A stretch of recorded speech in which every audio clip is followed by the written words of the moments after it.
வணக்கம்மா. எல்லோரும் நல்லா இருக்கீங்களா? அம்மா என்ன கேட்டாங்கன்னா, அம்மா அந்த காலில் இருக்க பித்த வெடிப்பு ரொம்ப கஷ்டப்படுறோம்மா அப்படின்னு சொல்லி கேட்டாங்கம்மா. அருமையாக நம்ம முன்னோர்கள் இதை தான் செஞ்சாங்க எல்லாரும். எங்களுக்கு சின்ன பிள்ளையெல்லாம் நாங்கள் பித்த வெடிப்புன்னு சொன்னோம்னா எங்கள் வீட்டில் இருக்க பெரியவங்க எங்களுக்கு இதை தான் செஞ்சு கொடுத்தாங்க. பாருங்கள், இந்த ஒரு 4 பொருள் தான்.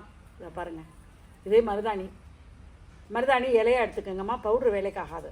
பவுட்ரு தடவலாமான்னு கேட்காதீங்க. பவுட்ரு வேலை செய்யாது. அதில் நான் அதை ஒரு உங்களுக்கு அழுத்தமாகவே சொல்கிறேன், பவுட்ரு வேலை செய்யாது. பச்சை மருதாணியாக உங்கள்கிட்ட இல்லைன்னா கீரைக்கார மாட்டை யார்ட்டையாவது சொல்லி வாங்கிக்கோங்க.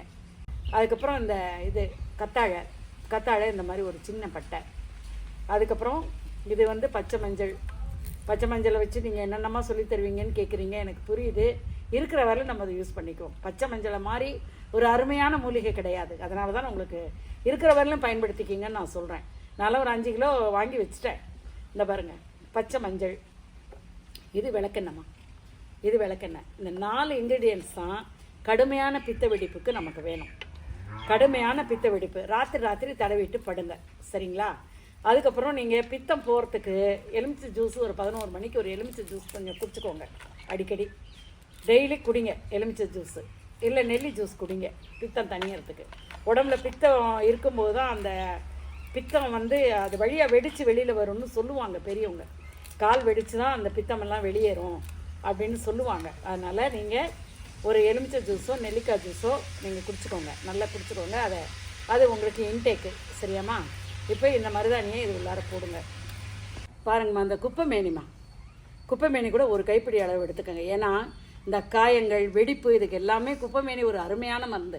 அதை சொல்ல மறந்துட்டேன். இந்தாங்க, குப்பைமேனி இங்கே எடுத்துக்கிட்டேன் பாருங்கள். இந்த குப்பைமேனியும் மருதாணி உருவி வச்சுருக்கேன்.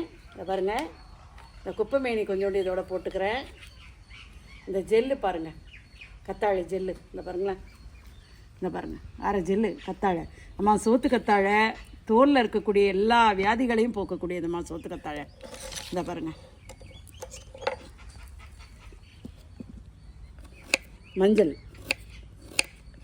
மஞ்சக்கிழங்கு மாதிரி ஒரு காயை ஆற்றக்கூடியது, ஒரு தோலில் ஒரு மினுமினுப்பை ஏற்படுத்தக்கூடியது.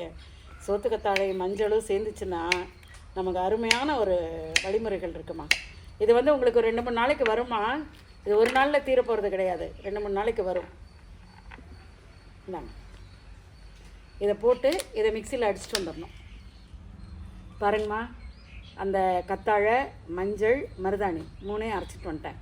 இதெல்லாம் எளிமையாக கிடைக்கக்கூடிய பொருள்கள் தான். நீங்கள் டாக்டர்கிட்ட போகிறது, க்ரீம்